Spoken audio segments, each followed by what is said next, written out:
ഡൽഹിയിൽ സമരം കടുക്കുന്നു.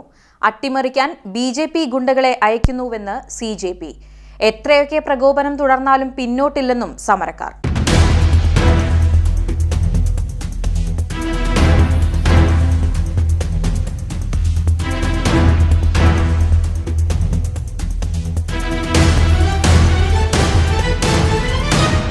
ചോർത്തപ്പെട്ട പരീക്ഷാ പേപ്പർ വിഷയത്തിലും വിദ്യാഭ്യാസ മന്ത്രാലയത്തിലെ അഴിമതിക്കെതിരെയും രാജ്യതലസ്ഥാനത്ത് വിദ്യാർത്ഥികളും പ്രതിപക്ഷ സംഘടനകളും നടത്തുന്ന പ്രതിഷേധങ്ങൾ കൂടുതൽ ശക്തമാകുന്നു. ഡൽഹി ജന്തർ മന്ദറിലും പരിസര പ്രദേശങ്ങളിലും ദിവസങ്ങളായി തുടരുന്ന പ്രക്ഷോഭം ശക്തമായതോടെ സമരം അട്ടിമറിക്കാനുള്ള ആസൂത്രിത നീക്കങ്ങളാണ് കേന്ദ്ര ഭരണകൂടത്തിന്റെയും ബി.ജെ.പിയുടെയും ഭാഗത്തുനിന്ന് ഉണ്ടാകുന്നതെന്ന് കോക്രോച്ച് ജനതാ പാർട്ടി സ്ഥാപകൻ അഭിജിത് ദീപ്കെ ആരോപിച്ചു. സമരരംഗത്ത് അക്രമ സംഭവങ്ങൾ സൃഷ്ടിച്ച് പ്രതിഷേധക്കാരെ അപകീർത്തിപ്പെടുത്താനും ജനങ്ങളെ പ്രകോപിപ്പിക്കാനുമാണ് ബി.ജെ.പി. ശ്രമിക്കുന്നതെന്ന് അദ്ദേഹം മാധ്യമങ്ങളോട് പറഞ്ഞു. ഇതിനായി ബി.ജെ.പി. പുറത്തുനിന്ന് ഗുണ്ടകളെ സമരസ്ഥലത്തേക്ക് അയക്കുകയാണെന്നാണ് സി.ജെ.പിയുടെ പ്രധാന ആരോപണം. പോലീസ് ഇവിടെ കല്ലുകൾ നിറച്ച ലോറികൾ കൊണ്ടുവന്നിടുന്നു. തുടർന്ന് ബി.ജെ.പി. അയക്കുന്ന ഗുണ്ടകൾ എത്തി കല്ലെറിയുകയും അതിനുശേഷം സമാധാനപരമായി സമരം ചെയ്യുന്ന സി.ജെ.പി. പ്രവർത്തകരുടെയും വിദ്യാർത്ഥികളുടെയും തലയിൽ ആ കുറ്റം ചാരി അപകീർത്തിപ്പെടുത്താൻ ശ്രമിക്കുകയാണെന്നും അഭിജിത് ദീപ്കെ വ്യക്തമാക്കി.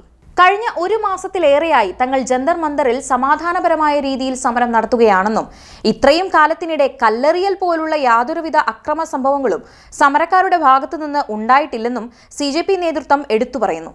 അതിനിടെ ബുധനാഴ്ച രാത്രി സമരസ്ഥലത്തുണ്ടായ കല്ലേറിൽ 2 മുതിർന്ന പോലീസ് ഉദ്യോഗസ്ഥർ ഉൾപ്പെടെ 5 പേർക്ക് പരിക്കേറ്റതായി ഡൽഹി പോലീസ് അവകാശപ്പെട്ടിരുന്നു.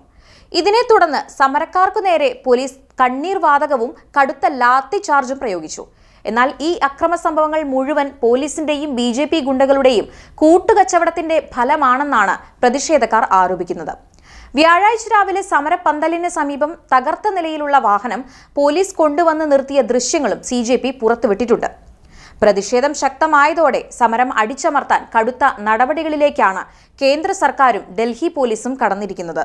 മുൻകരുതൽ നടപടിയുടെ ഭാഗമായി രാജീവ് ചൌക്ക്, സെൻട്രൽ സെക്രട്ടേറിയറ്റ്, മണ്ഡി ഹൌസ്, സുപ്രീം കോടതി ഉൾപ്പെടെയുള്ള 16 പ്രധാന ഡൽഹി മെട്രോ സ്റ്റേഷനുകൾ അടച്ചിടാൻ നിർദ്ദേശം നൽകി.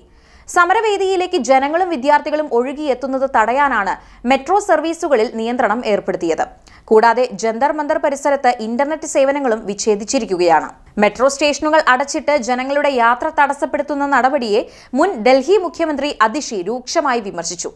ജനങ്ങളെ ബുദ്ധിമുട്ടിക്കുന്നതിന് പകരം വിദ്യാർത്ഥികളുടെയും പ്രതിപക്ഷത്തിന്റെയും ന്യായമായ ആവശ്യങ്ങൾ കേൾക്കാനും ചർച്ചയ്ക്ക് തയ്യാറാകാനും കേന്ദ്ര സർക്കാർ മുന്നോട്ട് വരണമെന്ന് അവർ ആവശ്യപ്പെട്ടു.